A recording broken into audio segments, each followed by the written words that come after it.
మీ ఇంట్లో ఎవరు వెళ్ళారమ్మా? మా ఇంట్లో మా అబ్బాయి ఎళ్లారండి. మాది మార్టేరండి. మురళి అన్న మురళి అండి ఆయన పేరు పేకారండి. 80,000, 85,000 కట్టించుకున్నారండి. మా అబ్బాయిని ఇదండి చెన్నై అండి కనవ డబ్బులెట్టుకొని మా అబ్బాయి అక్కడి దాకా విమానం టికెట్ కట్టుకొని ఎళ్ళాడండి.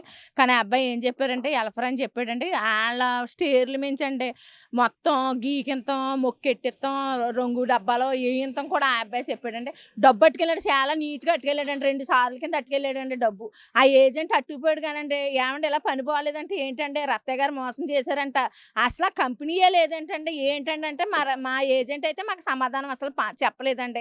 ఏజెంట్లు ఏమి పట్టించుకోవట్లేదండి. కానీ చెప్పింది ఓ కంపెనీ అంటే పిల్లల్ని ఫ్రీ వీజాలకే ఇచ్చేసారంటండి. రత్తయ్య గారు ఏమి కూడా "నాకేమన్నా డబ్బు ఇచ్చావా? ఇచ్చిన ఏజెంట్‌ని అడుగు" అని రత్తయ్య గారు అన్నారండి. పిల్లలకైతే ఎటువంటి పని గాని, తిండి గాని ఏమీ లేదండి. రోడ్డు మీద పడున్నారండి పిల్లలు.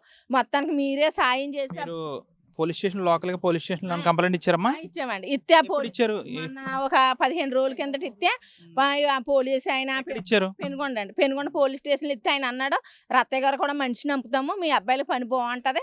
వచ్చాక చే పని ఇదేంటమ్మా మీ పక్కాగా రాయించుకున్నారంటండి." మాకు తెలదండి. మేము చదువుకోలేదండి అసలని. ముందెళ్ళి మా అబ్బాయి 3 సంవత్సరాలు చేసొచ్చాడండి. సర్లే ఇప్పుడు కూడా బావుంటది కదా అని మళ్ళీ ఇప్పుడు పంపించామండి. ఆయన ఏమన్నాడంటే అండి, "మీరు పంపించుకున్నారు.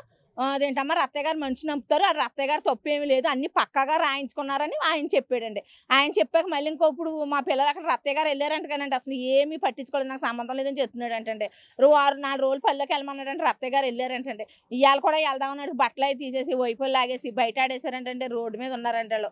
మళ్ళీ మేము పెనుమంట్ర పోలీస్ స్టేషన్‌కొస్తే ఎస్ఐ అంటున్నాడు, ఒకళ్ళకిద్దరు చేరితే అలాగే గుమ్మక్కయిపోయి ఎళ్దామని అంటారు. కుమ్మక్కయిపోయారు ఆళ్ళు. అక్కడ పని చేయట్లేదని ఈ ఎస్ఐ గారు అంటున్నారండి.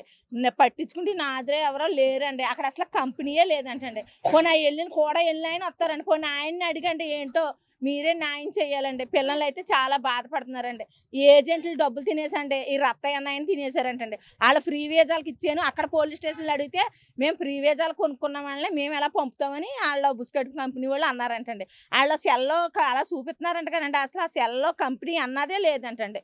మరి చదువుకున్న వాళ్ళు తెలిస్తే మాకేం తెలుస్తాయండి?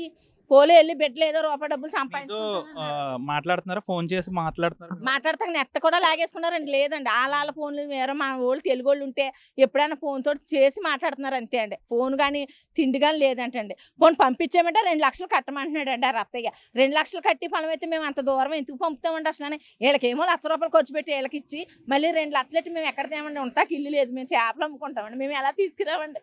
మాకు తెలియకండి ఏజెంట్ అన్నవాడు ఈ రత్తయ్య చాలా మోసం చేశారండి.